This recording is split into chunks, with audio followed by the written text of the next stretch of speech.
Solve. Write the answer in set builder notation. 14x plus 9 is greater than 13x minus 4. We'll begin this problem by subtracting 9 from both sides.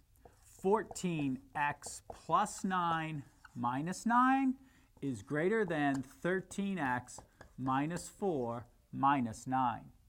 On the left-hand side, simplifying gives us 14x is greater than 13x minus 4 minus 9 is minus 13. Next, we will subtract 13x from each side, so 14x minus 13x is greater than 13x minus 13 minus 13x. On the left-hand side, we subtract the coefficients of x. 14 minus 13 is 1, 1x, which we write as just x.